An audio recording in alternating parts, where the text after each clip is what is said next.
Beer here back at the Fantasy Bar. Week 6 is here. I got 6 guys fresh off the tap for you, including a couple wide receivers in some smash spots. Couple ways to get different at running back off the chalk this week. My favorite pass catcher quarterback pairing. And of course, my favorite play of the week. Who are we talking about? Belly up to the Fantasy Bar and find out. Welcome in, guys. Week 6 edition Beers Daily Fantasy 6-pack back here talking some NFL 6 picks for you on FanDuel and DraftKings. Thank you, as always, for stopping by and checking out this week's video. Before we get into the plays, let's knock out the housekeeping.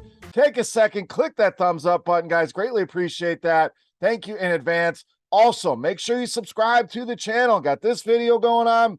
Got our sports betting video going on, Pints and Picks as well, 4-0 over the last couple weeks with my favorite sports bets. So make sure you subscribe, checking that out as well. Appreciate the support there. And NBA right around the corner for all my NBA players. We'll be back doing videos once again. So lots going on here in the Fantasy Bar. Most importantly, check out scoresandodds.com/beard. Guys have been killing it over there. Premium picks. If you don't have the time to dig in, if you do, just an absolute wealth of information, including our new Parlay IQ tool, going to help you build some plus EV same game parlays, regular parlays. Go and check it out today.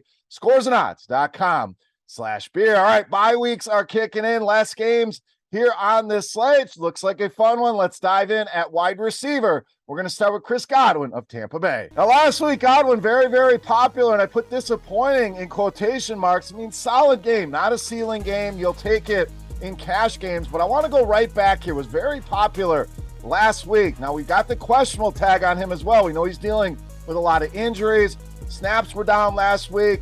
They were up 21-0 late in that game, so I wouldn't put too much stock in it. In fact, I think these injuries are going to help us here, and the fact that we haven't gotten a big game out of Godwin is going to leave him under-owned in tournaments in this matchup. I think that's a mistake here. Pittsburgh has been horrific against wide receivers. In fact, nobody has a lot more fantasy points than this Pittsburgh Steelers team to the wide receiver position. So Evans certainly in play here as well. Godwin, though, a guy I think is going to go overlooked after somewhat busting as chalk in week 5. All right, let's go to the running back position. We know there's going to be some chalk in Ramondre Stevenson, Kenneth Walker, both in fantastic spots, but let's try to get different in our tournament builds. Let's roll with Jeff Wilson of the Niners. Now, again, those are probably your cash game running backs. You lock those two in, you just move on, but in tournaments, we want to get off of some of that ownership that we could see upwards of 25, 30, 35%. Both guys phenomenal plays, no doubt, but Wilson in a great spot here as well, getting a lot of work here in the San Francisco backfield,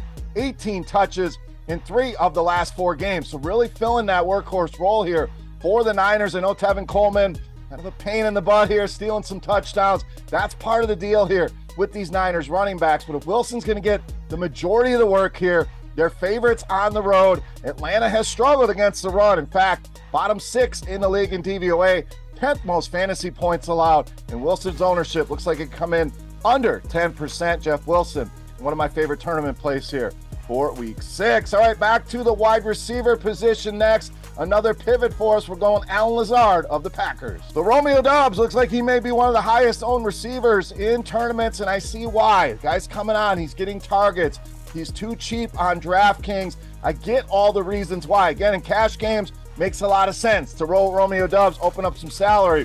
But in tournaments, let's spend a little bit. Yes, you're spending $1,200 more here on Alan Lazard, but you're getting way less ownership here on a guy that's been right there with Doubs, if not better. 16 targets over the last 2 games here. Has found the end zone in 3 of the last 4 games. We know this Packers offense tends to be better at home, and I think this game's going to be more competitive than people realize. I know the spread's up there at 7.5. I think this Jets team going to hang in there, potentially win this game, so I'm not worried about this being a run-heavy game script for Green Bay as much as some other people will be. The Jets, 23rd in DVOA against the pass, 6 touchdowns already allowed to wide receivers. We know that's the name of the game here with Alan Lazard. Again, solid pivot off the very popular and chalky teammate here in Romeo Doubs. All right, let's go to the other side of that game. I like this game a lot. We're rolling Breece Hall of the Jets. So just another way to get different off Ramondre and Walker in tournaments is Breece Hall, and these prices simply too low. And a guy that's been one of the biggest workhorse running backs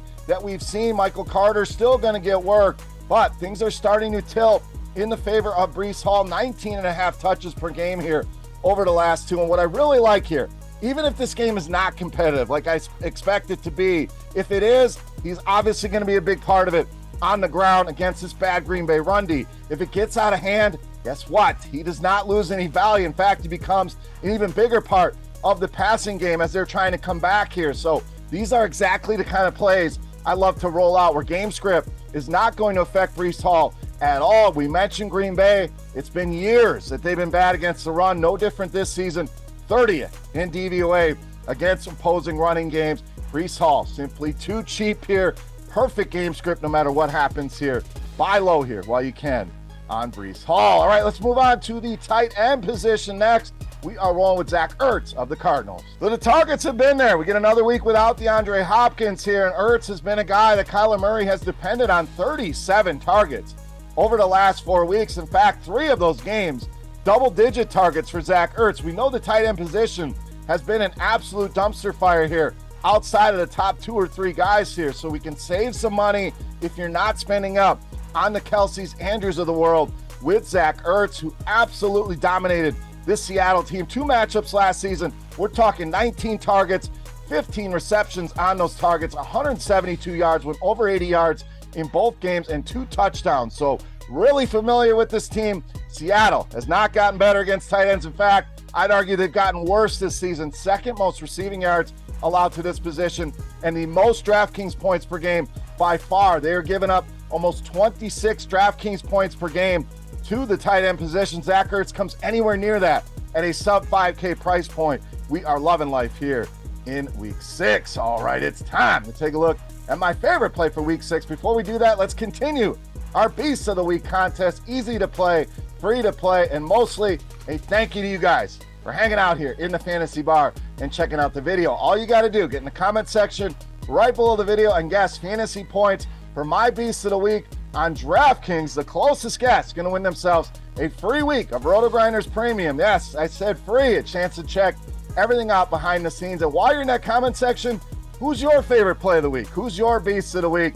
Sound off in that YouTube comment section. All right, let's wrap this baby up. My favorite play for week 6, you know him as the Beast of the Week.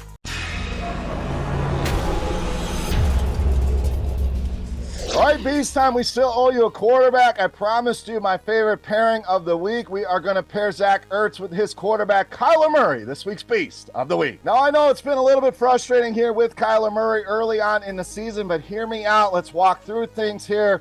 First of all, Seattle, going to be very, very popular here this week. We've talked about Kenneth Walker. Everybody now on the Geno Smith train that we were on weeks ago.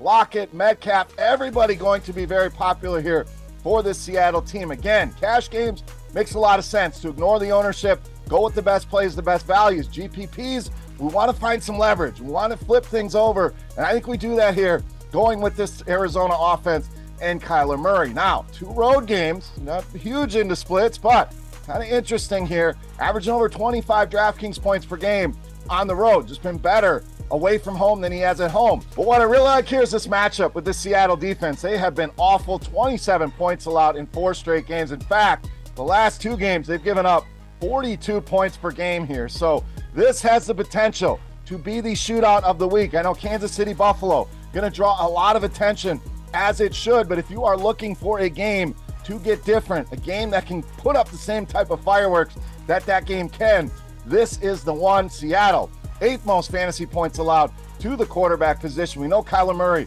adds value with his legs, not as much as we wanted over the first couple weeks. I think we get more of that here, and I think we get a ceiling game. Wouldn't shock me to see Kyler Murray be the highest scoring quarterback on the week. Yes, over Josh Allen. Calling my shot here. Kyler Murray, my favorite play on the board in this week's Beast of the Week. All right, guys, that'll wrap us up for week 6 here in the Fantasy Bar. If you have any comments, questions, feedback, hit me up in that comment section right below the video. Don't forget, fantasy points for Kyler Murray on DraftKings for a shot at some free RotoGrinders Premium. And I want to know who your favorite play of the week is. Agree with mine, disagree, got somebody else we haven't talked about? Sound off in that YouTube comment section. Make sure you've hit that thumbs up button if you did not already, if you enjoy the video, and make sure you subscribe so you don't miss any of the content here. For RotoGrinders.com, I am Beer saying salut.